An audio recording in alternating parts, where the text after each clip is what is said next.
جو داؤد کے وارث ہوئے تھے، سورۃ نمبر 27 کی آیت نمبر جو 16 ہے، اس میں فرمایا وَوَرِثَ سُلَيْمَانُ داؤد، سلیمان داؤد کے وارث ہوئے۔ وَقَالَ يَا أَيُّهَا النَّاسُ عُلِّمْنَا مَنطِقَ الطَّيْرِ، فرمایا کہ اے لوگوں ہمیں پرندوں کی بولی کا علم دیا گیا۔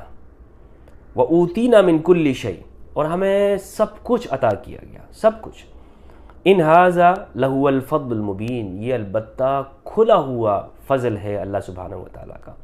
تو اس میں دیکھیں ہر چیز ہمیں عطا کی، وَأُوتِينَا مِن كُلِّ شَيْءٍ، ہر چیز ہمیں عطا کی۔ تو ہر چیز سے کی وراثت انبیاء کی ہوتی ہے۔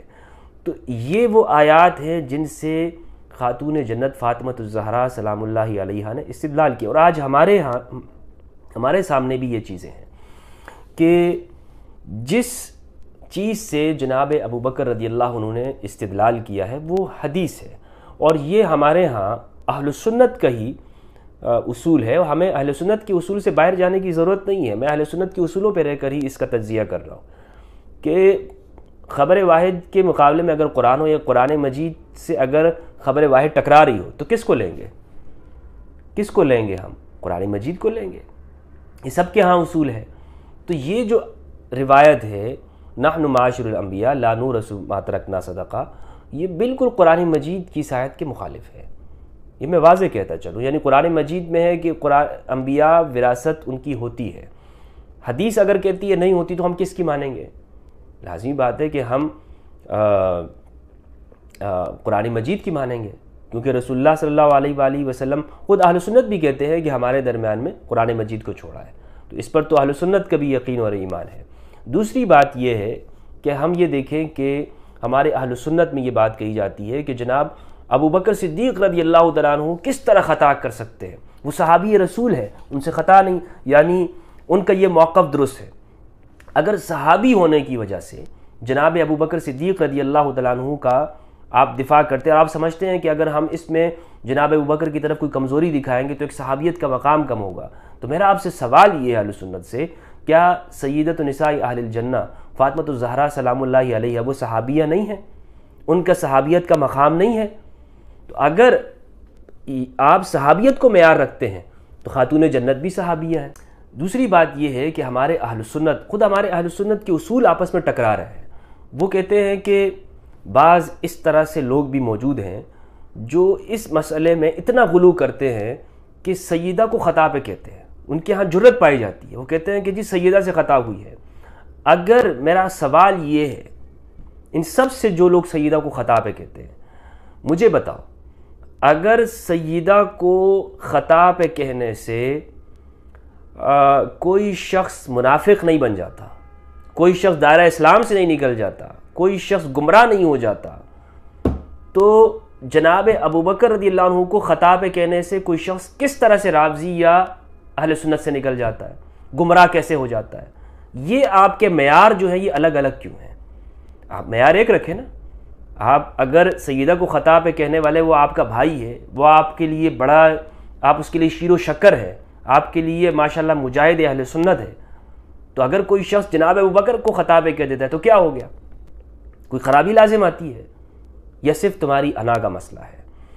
پھر ہمارے ہاں یہ بات بڑے زور و شور سے کہی جاتی ہے، خود بخاری پر ایمان رکھنے والے، کہ جب میں نے بخاری کی جو وہ اس روایت کے اوپر جرح کی جس میں ابن شہاب زہری نے یہ بیان کیا کہ ابو جہل کی بیٹی کو نکاح دینے کے حوالے سے، نکاح کا پیغام دینے کے حوالے سے جو حضرت علی کی طرف نسبت کی، اسی حدیث کے اندر یہ بات ہے کہ جناب امام زین العابدین علیہ السلام کے پاس رسول اللہ صلی اللہ علیہ وآلہ وسلم کی تلوار موجود تھی۔ مصر بن مخرمہ جو روایت کرتے ہیں، اور مصر بن مخرمہ نے کہا کہ آپ کی تلوار مجھے دے دیجیے۔ اس روایت میں جناب زین العابدین علیہ السلام کے پاس رسول اللہ کی تلوار موجود ہے، تو اگر رسول اللہ کی وراثت تقسیم نہیں ہوئی تھی تو تلوار امام زین العابدین علیہ السلام کے پاس کس طرح گئی؟ اس کا مطلب یہ ہے کہ وراثت تقسیم ہوئی، ایک خاص مال کو، خاص یعنی فدق کی زمین کو، اس مال کو روکا گیا۔ اب یہ کیوں روکا گیا، اس کی کیا وجوہات تھی، اس پہ میں انشاءاللہ تفصیلاً بھی گفتگو کروں گا، لیکن یہاں ہم اس چیز کو ڈسکس کر رہے ہیں کہ جو مطالبہ تھا سیدہ کا وہ قرآن مجید کی روح سے وہ کس درجے کا ہے. تو میرے نزدیک میں نے آپ کو بتا دیا کہ سیدہ کا مطالبہ بالکل حق اور ثواب مطالبہ قرآن مجید کے بالکل عین قرآن کی آیات سے موافق مطالبہ ہے. پھر آپ یہ دیکھیں کہ امام علی کے پاس رسول اللہ صلی اللہ علیہ وآلہ وسلم کے مال مویشی میں سے وہ خچر جو صفین میں تھا وہ بھی امام علی کے پاس تقسیم ہوا. اسی طرح قرآن مجید نے ازواج مطہرات کے جو گھر ہیں انہیں بھی سورہ احزاب سورہ نمبر 33 کی آیت نمبر 53 میں ہے کہ نبی کے گھر قرار دیا ہے. فرمایا یا ایھا الذین آمنوا لا تدخلوا بیوت النبی الا ان یؤذن لکم، اے ایمان والو نبی کے گھروں میں داخل مت ہو جب تک کہ تمہیں اجازت نہ ملے. تو معلوم ہوا کہ جن گھروں میں ازواج مطہرات رہتی تھی وہ گھر بھی ازواج مطہرات کے نہیں، وہ گھر کس کے ہیں؟ وہ گھر بھی رسول اللہ صلی اللہ علیہ وآلہ وسلم کے. تو اب مجھے بتائیے کیا سرکار کریم کے وصال کے بعد پردہ فرما جانے کے بعد کیا ازواج مطہرات کو ان گھروں سے نکال دیا گیا تھا کہ جاؤ ان مکانوں کو خالی کرو؟ اب چونکہ نبی اس دنیا میں نہیں رہے تو لہٰذا ان مکانوں پر تمہارا کوئی حق نہیں ہے. بتائیے مجھے کیا جناب ابوبکر صدیق رضی اللہ عنہ نے یہ کیا؟ نہیں کیا، بلکہ ازواج مطہرات کو ان گھروں میں باقی رکھا، رہتی رہیں ان گھروں میں رہیں، لیکن یعنی ان سے وہ چیز حکومت کے اختیار میں نہیں لیا، اس فدق کو یہ اختیار اپنے کنٹرول میں لیا، اور دیگر یعنی جن چیزوں کا تعلق سیدہ کے ساتھ تھا صرف اسی کو لیا گیا. پھر اس میں ایک اہم بات یہ ہے کہ جو رسول اللہ صلی اللہ علیہ وآلہ وسلم کے پاس دیگر اموال تھے فدق کو چھوڑ کر، جناب عمر نے وہ امام علی کو دے دیے تھے. ہاں اگر جب اور وہ مال حضرت ابوبکر نے روکے تھے، حضرت ابوبکر نے وہ نہیں دیے تھے، لیکن جناب عمر نے وہی اموال امام علی کو عطا کر دیے.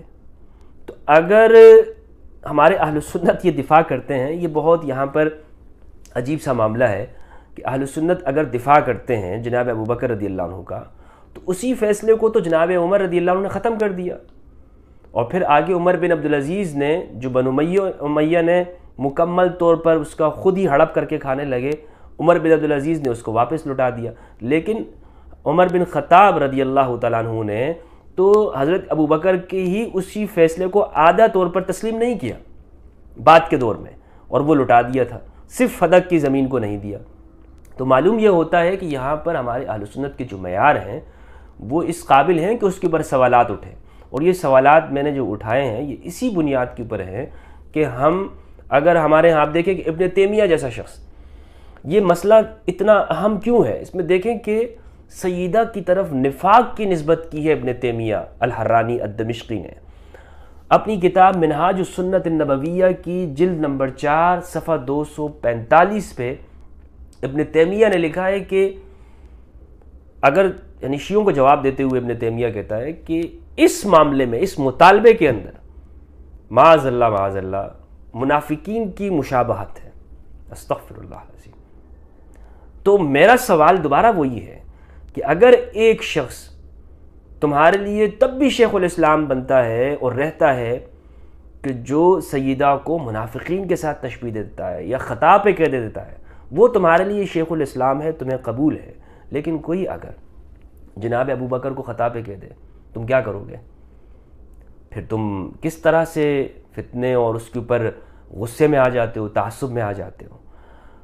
اور فتوح البلدان تاریخ کی کتاب میں تو بہت کچھ لکھا ہے، یہاں میں نے کوشش یہی کی ہے کہ اپنے موقف کو اس حوالے سے پیش کر دوں کہ سیدہ کا جو موقف ہے وہ بالکل حق پر ہے، اور الحمدللہ ہم چونکہ اہل البیت علیہ السلام کو معیار مانتے ہیں، الثقلین کو معیار مانتے ہیں، تو ہمارے نزدیک بھی یہی ہے کہ سیدہ کا مطالبہ نہ صرف حق تھا بلکہ جناب ابوبکر رضی اللہ تعالیٰ عنہ سے یہ آپ دیکھ لیں کہ انبیاء کی طرف ہمارے ہاں اہل سنت خطا کی نسبت کر دیتے، خطا اجتہادی کہتے ہیں نا، حضرت آدم سے خطا ہوئی، خطا اجتہادی کہتے ہیں، لیکن خطا کی نسبت کرتے ہیں. تو جناب ابوبکر کی طرف خطا کی نسبت کرنے میں کون سا اصول ٹوٹتا ہے؟ اللہ سبحانہ و تعالیٰ سے دعا ہے کہ پروردگار ہم سب کو حق سچ سمجھنے کی توفیق عطا فرمائے، ملک پاکستان میں امن ہو. اور اس ویڈیو کا انشاءاللہ نیکسٹ حصہ آئے گا کہ جس میں اس کے اسباب کا بھی جائزہ لیا جائے گا کہ وہ اسباب کیا تھے کہ ان اموال کو لیا گیا اور سیدہ کے ساتھ جو کچھ جس طرح سے آپ کی اس دنیا سے رخصتی ہوتی ہے جوانی کی عمر میں 27-28 سال کی عمر میں، اس کے اسباب کیا تھے. اللہ سبحانہ و تعالیٰ سے دعا ہے کہ پروردگار ہم سب کو قرآن مجید اور اہل بیت کی معرفت عطا فرمائے. والسلام علیکم ورحمۃ اللہ.